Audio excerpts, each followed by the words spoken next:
Marilyn, nandyan na sa labas ang ex-boyfriend mo at ang mahaderang ahas na si Darlene. Papakita ko sa kanila na hindi ako ang kawawa dito. The show must go on. Ako ang magiging bida sa gabing ito. Marilyn, hayaan mo na ako mag-explain. Oo, alam ko na mali na nagpunta kami ni Jerome sa motel, pero hindi naman namin Tumigil ka na. Malinaw na kasi sa akin eh, na inahas mo yung boyfriend ko. Sino ba sa ating dalawa ang naunang maging girlfriend ni Jerome? Hindi ba ako? So kung meron mang ahas sa ating dalawa, ikaw yun. Marilyn, ha? Hindi porket nandito kami sa teritoryo mo, may karapatan ka ng saktan ng tunay kong anak. Paniwalang-paniwala siyang niloko ko siya. Hindi naman ako papayag na ganun-ganun na matapos yung relasyon namin siya. Mahal ko siya. Kaya hindi ako titigal hanggat hindi kami nagkakaayos. Nawala na yung anak ko na inalagaan ko ng 18 years. Yung nakita ko kagabi, parang hindi na siya yun. Magbabago talaga ang tao, Mars. Kung alam ko lang na magiging ganyan si Marilyn, sana hindi ko na lang siya pinaubaya kay Giselle.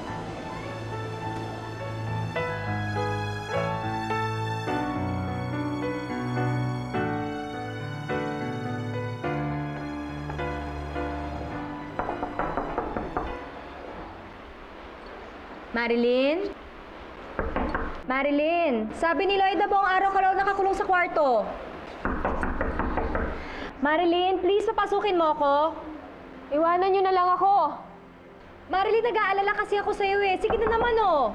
Iwanan niyo na lang ako. Ayoko na kausap. Marilyn, please, papasukin mo ako. Marilyn! Ayoko nga!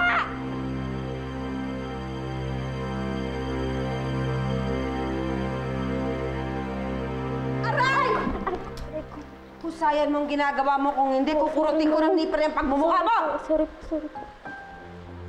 Ang sakit! Magsilayas nga muna kayo dito. How can I relax? So, ang balita? Ayun, nakausap ko na yung mga reporters at mga photographers, yung mga pumunta sa fashion show. I was able to get the pictures. Tapos yung reporters, pinakausap ko na huwag na maglabas ng artikulo kung saan nangyari kagabi. So, nothing to worry na. Oh, I am not worried. Alam ko naman kung paano i-handle to.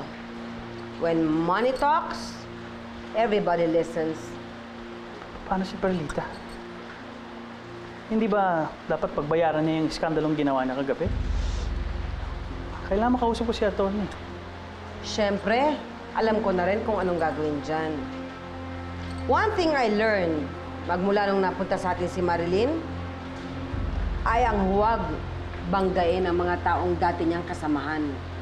Kapag pinakulong natin si Perlita, o kinantiman lang, tayo ang magmumukhang kontrabida kay Marilyn. Siyempre, ayaw natin yun. Pero Mama, napahiya si Marilyn sa harap ng tao sa ginawa ni Perlita. Hindi ba dapat gumawa tayo ng paraan? That's the best thing to do for now. Don't you worry. Ang chika sa akin ng mga waiters, si Perlita ang umaway kay Marilyn. So, I suppose, galit si Marilyn kay Perlita. Hindi mag-uusap yung dalawang yan. Mama, Ziggy, si Marilyn ho kasi nagpukulong sa kwarto eh. Nag-aalala ko. Halika, samahan mo ko. Ano na?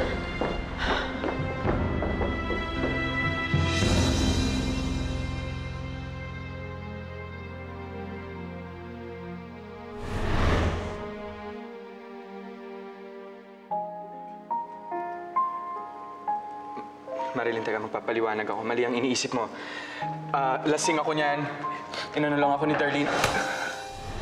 Teka nga, Marilyn, ano nga bang pakiramdam na kahit ang ganda-ganda mo, niloloko ka naman ng boyfriend mo, ha? Nakita ko kung anong ginawa mo kay Darlene. Sinaktan mo siya. Sino ka ba, ha? Hindi na kita kilala. Marilyn, nagbago ng itsura mo, pati ugali mo nagbago rin. Akala ko, kapag naging maganda na ako, magiging maganda na rin ang buhay ko.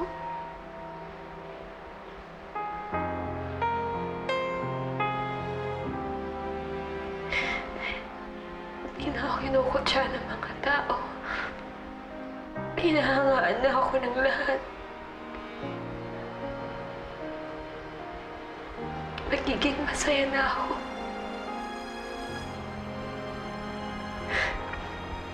Pero bakit ganun?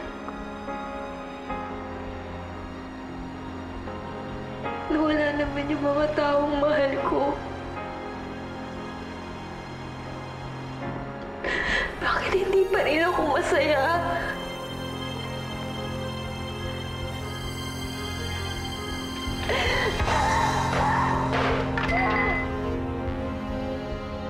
What is happening?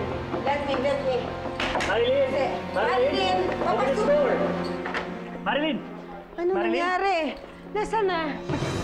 Oh my God! Yung first aid kit ko ninyo! Anong ginawa mo?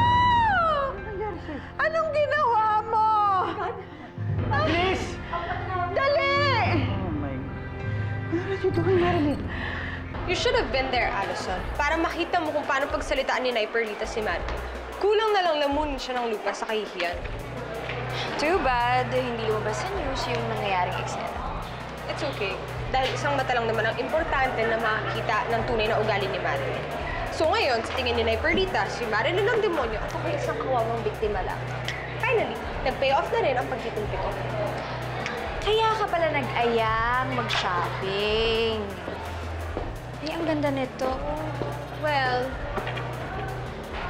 nabayaran na kasi ako ni Lola sa paghiwalay ko kay Jerome at ni Marilyn. So naisip ko, I finally deserve to have a shopping spree. Okay, so what's the next move? Pagpipilitan mo na naman ba yung sarili mo kay Jerome? No, because that takes time. O di mo? Well, iniisip kasi ni Jerome na hanggang ngayon, ako yung nagkalat ng pictures naming dalawa. So I'm going to give him time and I'm going to let him be. But I'm telling you, in the end, sa akin pa rin mapagsak si Jerome. Wala na bang ibang boys? Jerome. Wala na, pero maraming damit. So Eto, go shopping. sale! Oh my gosh, this is so nice! Madam, the wounds are superficial. Less than a week, gagaling na rin. Pero pag nag-leave ng mark, pwede nating i-laser. Pag nag-scar, Yes. naku, keloidal ata itong batang ito. Hindi naman, ano? Hindi naman. Okay, good. Thank you, Doc. Thank you. Thank you very Okay, much. nurse. Let's go. Oh, keep this, ha? Okay. Between us lang, Doctor. Walang chismis. Marilyn, masakit pa ba? Yung kamay mo. Kumusta na? Ano ba? Hindi ka pa ba okay? Kaya ko naman po tiisin lahat ng sakit eh. Ang hindi ko lang po matiis. Yung sinabi sa akin ni Inay. Bakit siya ganun? Bakit siya naging ganun sa akin? Eh kasi, luka-luka yung nanay-nanayan mo. Hindi ko alam kung bakit pinag-aaksayan mo pa ng panahon. Sayang lang ang luha mo. In the first place, hindi mo naman siya dapat i-consider.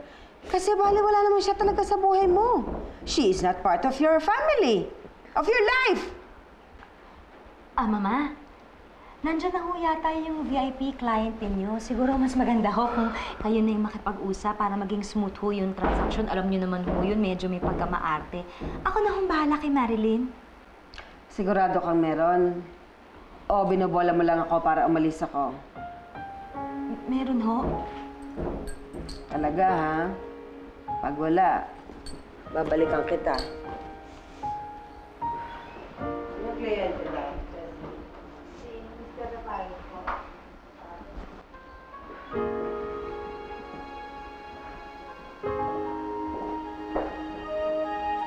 Marilyn, hindi naman pwedeng nagkukulong ka lang dito sa kwarto. Pare-pare lang yung nakikita mo. Siyempre, pare-pareho lang din yung maaalala mo.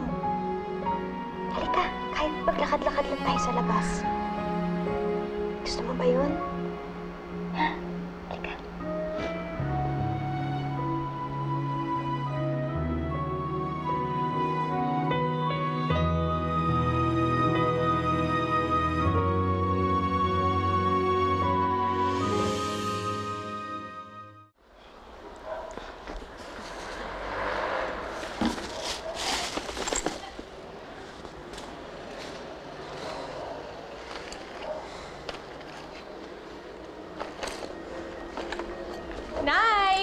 pasalubong ako para sa inyo. May mga bagong damit dito para hindi na paulit-ulit yung mga damit nyo. Bakit nasa basurahan yung mga gamit ni Marilyn? Nakita ko kasing may natira pa. It's taking up too much space in my closet. So, wala namang gumagamit. So, tinapo ko na.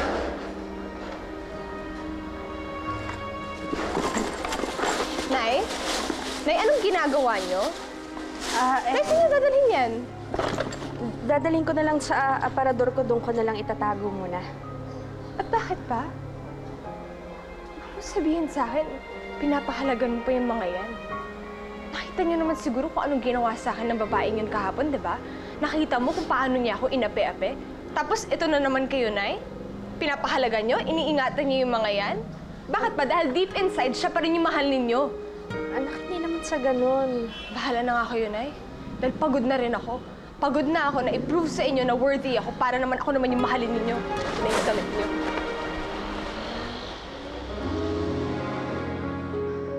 Sigurado ka bang ayaw mong umalis dito sa bahay? Pwede tayong mag-mall para makapag-shopping. Alam mo, makakatulong sa'yo yun. Okay na po ako dito.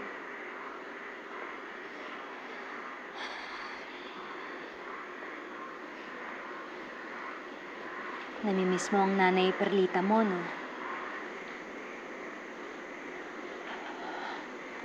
Miss na miss ko na po siya. Wala pong araw na hindi ko siya naiisip.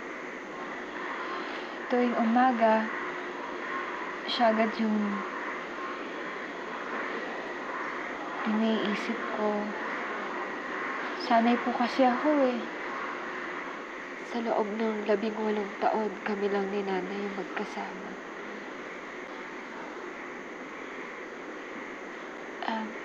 Pasensya na po kayo. Hindi ko dapat ito sinasabi sa inyo. Hindi. Okay lang yun. Ako nga dapat yung humingi ng tawad sa'yo eh. Kasi ako lahat ng may kasalanan kung bakit nangyari to. Kundi lang kasi ako naging duwag at saka makasarili noon. Marilyn, naiintindihan ko kung bakit mas mahal mo ang nanay Perlita mo. Sa akin lang naman, sana bigyan mo ako ng pagkakataon. Bigyan mo ako ng pagkakataon para mapatunayan ko sa'yo na karapat-dapat din akong mahalin. Tsaka sana dumating yung araw na kapag may nagtanong sa'yo tungkol sa nanay mo, ako naman yung una mo maisip.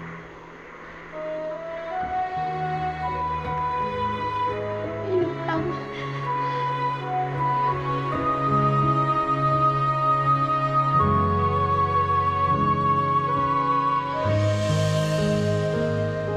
Nay, nilagay ko yung gamot niyo dyan sa may lamesa. Huwag niyong kalimutan inumin, ha?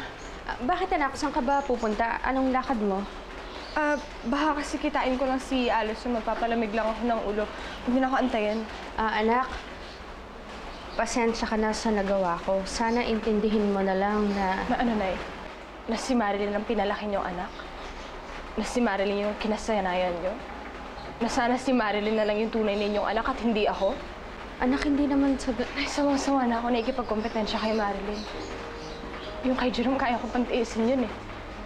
Pero yung may ikipaglaban ako para sa sarili kong ina, yun yung hindi ko kayang tanggapin. Na kahit na anong gawin ko, talo pa rin ako. Actually, kung iisipin mo nga, dapat hindi na ako nakikipaglaban kay Marilyn eh. Dapat ako na yung panalo, di ba? Kasi ako yung anak ninyo. Anak, maniwala ka. Mahal na mahal kita. Pero mas mahal ninyo si Marilyn. Na kahit na nakita ninyo, nagbago na siya. Na kahit pinapakita niya sa inyo na ayaw niya na sa inyo. Na kahit yung sarili niyo, yung anak, sinasaktan niya. Siya pa rin yung mas mahal ninyo.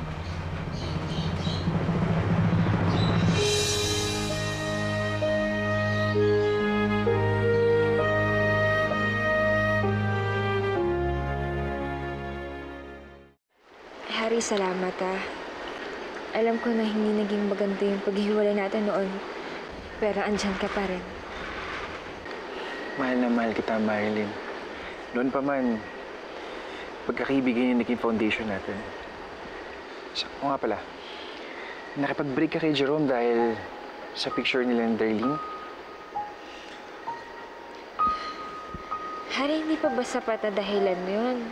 O pruweba para makipaghiwalay ako sa manlolokong yun? Kita mo naman, di ba? Marilyn, sa media ako nagtatrabaho. Hindi enough ang isang picture to tell the whole story. Hindi natin alam kung ano yung nangyari bago o pagkatapos yung unan. Hindi rin naman ako tanga. Alam ko na may history na silang dalawa. Naging sila, di ba? Hindi malabong mangyari yun. At mas lalong hindi malabong mangyari na baka si Jerome ginagantihan ako dahil kinampihan ko ang lola ko kaysa sa kanya. Hindi na ako makapaniwala. Kasi alam ko kung gaano ka kamahal ni Jerome. Harry, pwedeng huwag muna natin pag-usapan si Jerome kasi baka uminit lang ulit yung ulo ko eh. Sige, kung yan ang gusto mo. Ma'am, huwag niyo po akong isusumbong kay Mang Charito, pero may naghahanap po sa inyo sa labas. Sino daw? Si Perlita po.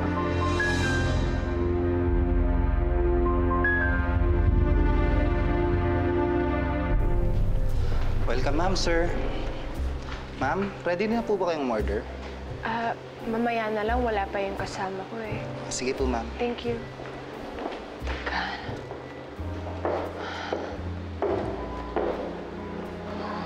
Sorry ko na paghintay kita.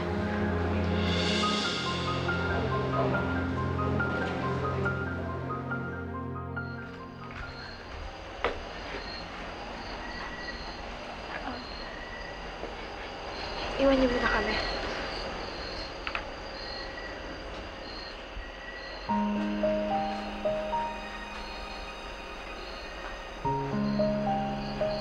Nay?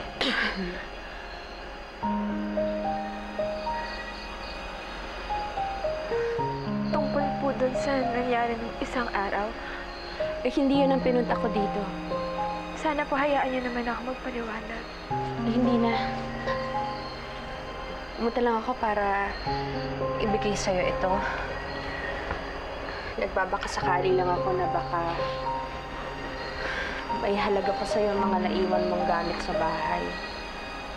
Kung may natitira pang Marilyn na dati kong kilala.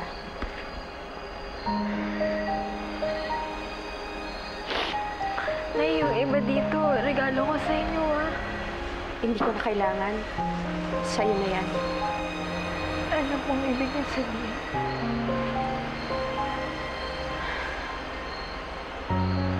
Simula ngayon, binubura na kita sa alaala ko.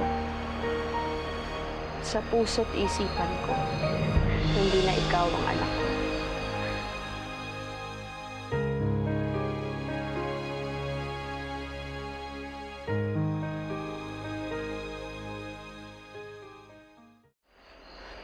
Sa'yo ng lahat ng yan. Kung anong gusto mong gawin, bahala ka na.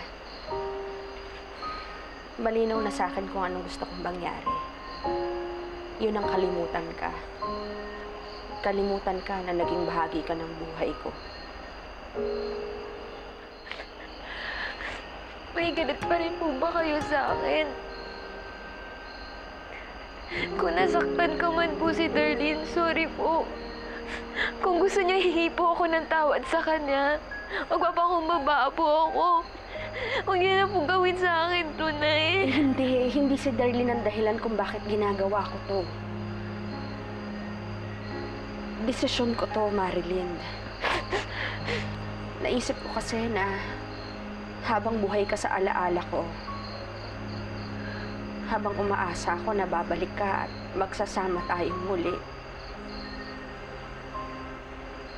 pareho lang tayong mahihirapan at parating magiging magulong buhay natin.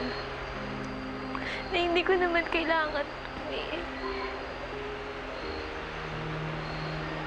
Kayo, Kayo po yung kailangan ko. Marilyn, wag mo na rin akong tawaging inay. Hindi ikaw ang anak ko. Si Darlene ang anak ko. Siya ang dapat pagtuunan ko ng pansin. Bigyan ng atensyon ng buong buo at walang kahati. Nay. Maging masaya ka na lang para sa amin ni Darlene. Total, kasama mo na rin naman ang tunay mong ina na si Rodora. Pero Nay, kayo lang yung gusto ko eh. Kayo lang yung nanay ko eh. Nanay naman.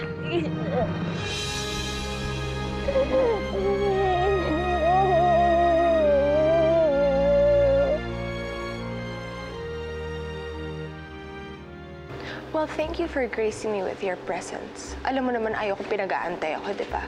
Sana naman sa susunod matuto ka maging punctual. Sa susunod? Darlene, wala nang susunod. Kasi ito na yung huling pagkakataon na magkikita tayong dalawa.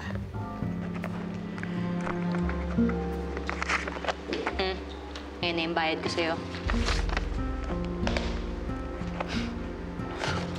Who would have thought, no? Kaya mo pa na maging generous. Mas generous kaysa kay Lola. But knowing you, alam ko naman na there's a catch kung bakit ganito kalaki ang binabayad mo sa akin. Siyempre naman.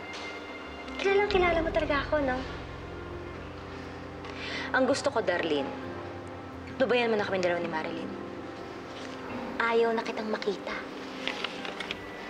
At wag ka na rin pupunta pa uli sa resort. Gets mo? Yun lang ba? Oh, you know what? The pleasure is all mine. Goodbye, my dear.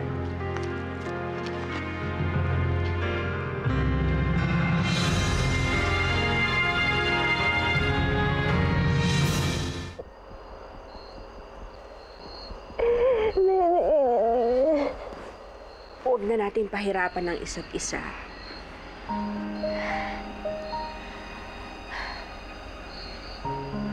Ngayong nakaharap ka sa akin,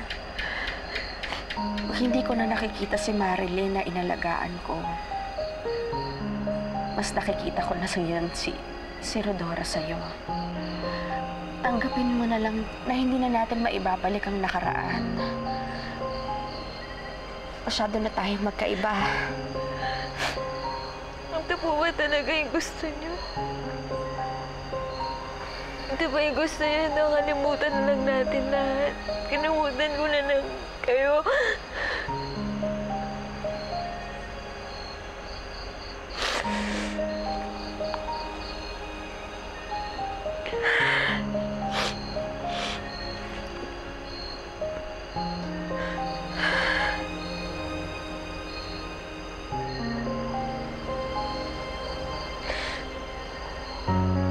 Sige po. Kung ito yung gusto niyo, ibibigay ko sa inyo. Kakalimutan ko na lahat. Buburahin ko na kayo. Lahat ng alaala niyo sa buhay ko.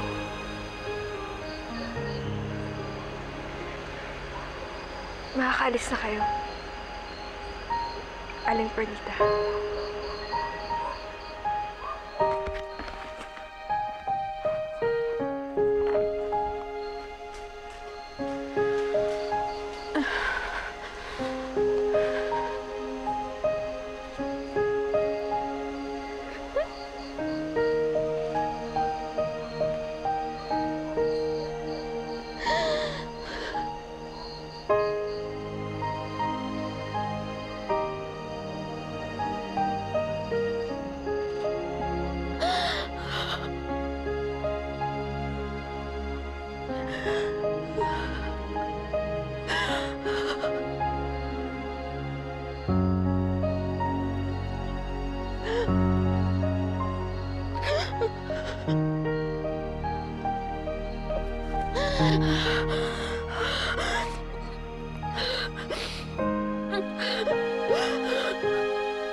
malayo sa'yo ni Perlita, ako nandito ako. Ako ang tunay mong ina. Ako magmamahal sa'yo. Isa kang Carbonel, lumaban ka. Step up! Wiggle it. I'm sure hindi ako ipagpapalit ni Daddy sa babaeng yun. Ngayon nga na nasa resort lang si Tito Ziggy. Minsan na lang kayo magkita. Paano pa kaya kapag bumalik na sila sa Manila? Kung hindi pa sinabi sa akin ni Allison, hindi ko pa malalaman. Hindi ba fully paid ka na? Napaghiwalay mo na si Marilyn at si Jerome. So, ano pang kailangan mo? Tama ba yung narinig ko? May kinalaman kayo sa paghiwalay namin ni Jerome.